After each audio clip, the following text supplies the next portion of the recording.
Hello friends, आपके अपने YouTube channel MIM news bulletin में आपका हार्दिक स्वागत है। सबसे पहले तो आप सभी को बसंत पंचमी एवं सरस्वती पूजा की हार्दिक शुभकामनाएं।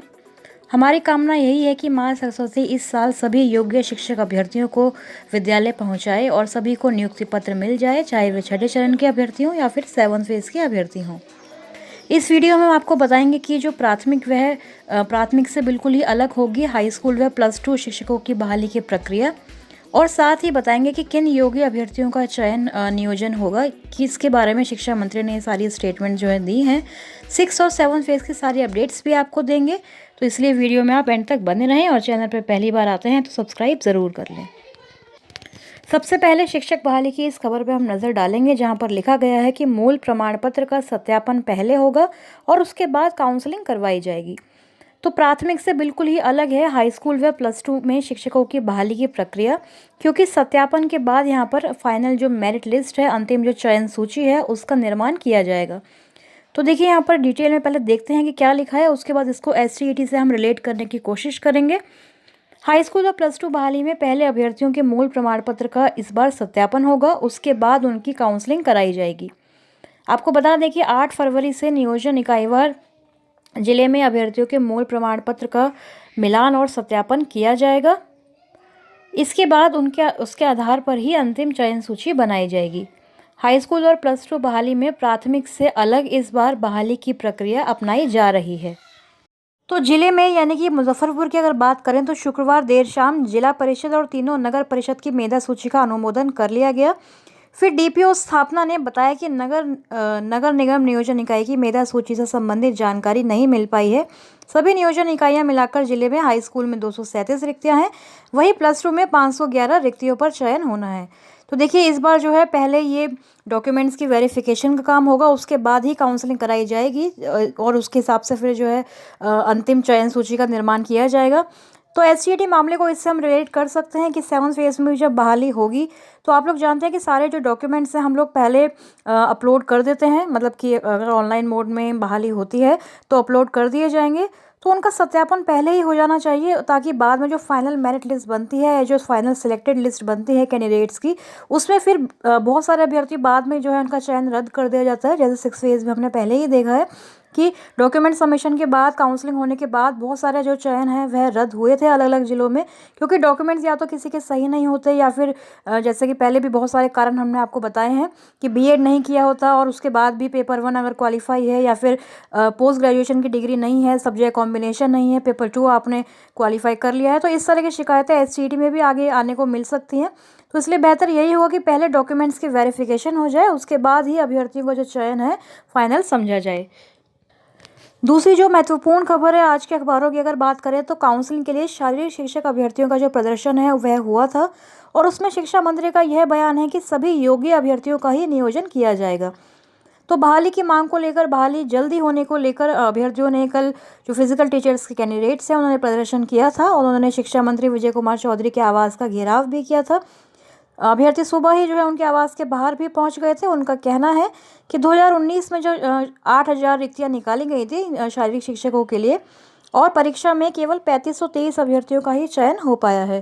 तो अब तक विभाग जो है इनकी जो नियुक्ति है वह क्यों नहीं कर रहा है, इसके लिए अभ्यर्थियों ने कल प्रदर्शन भी किया था, जिसकी अपडेट हमने आपको दी थी।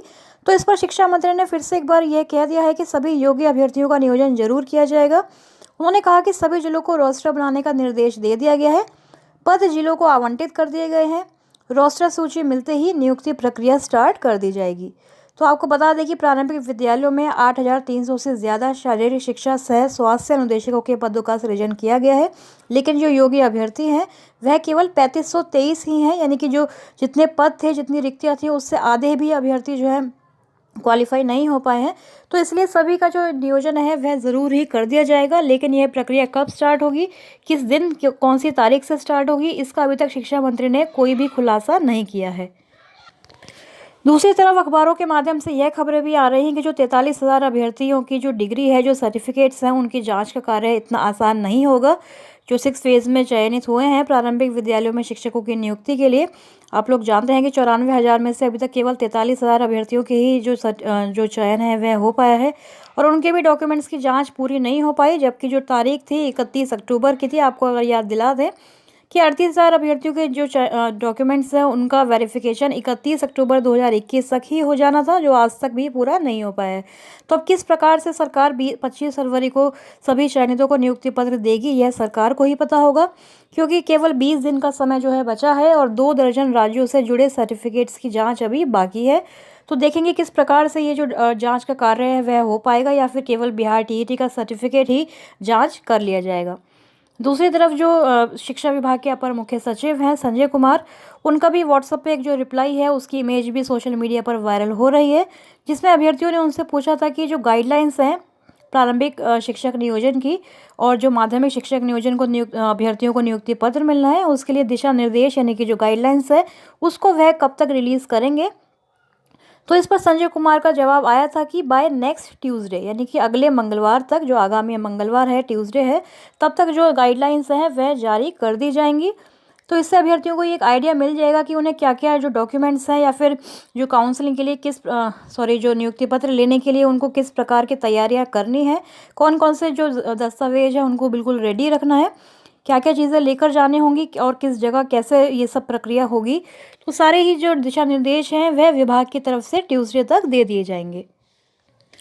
वहीं माध्यमिक और उच्च माध्यमिक शिक्षकों की नियुक्ति का जो मामला है, यानी कि 6 फेज़ के जो 32,000 अभ्यर्थियों की जो बहाली प्रक्रिया चल रही है, उसमें मेधा सूची वाले अभ्यर्थी 8 से 12 तक, यानी कि 8 फरवरी से 12 फरवरी तक सत्यापन कार्य में शामिल होंगे और जो अभ्यर्थी सत्यापन में नहीं आएंगे उनकी दावेदारी अपने आप ही समाप्त हो जाएगी और शामिल अभ्यर्थियों का पैनल भी बनाया जाएगा। तो ये सारी जो डिटेल्स हैं इस संबंध में शुक्रवार को माध्यमिक शिक्षा निदेशक मनोज कुमार ने आदेश जारी किया है। कल हमने आपको बताया था कि जो लेटर है जारी किया गया है, जिसमें करीब 32,000 शिक्षकों की नियुक्ति को लेकर जो कवायद है उसको खत्म करने के लिए यह सारी जो जानकारी है उस पत्र के माध्यम से दी गई थी। साथ ही बताया गया था कि कौन कौन से डॉक्यूमेंट्स जो हैं अभ्यर्थियों को लेकर आने हैं।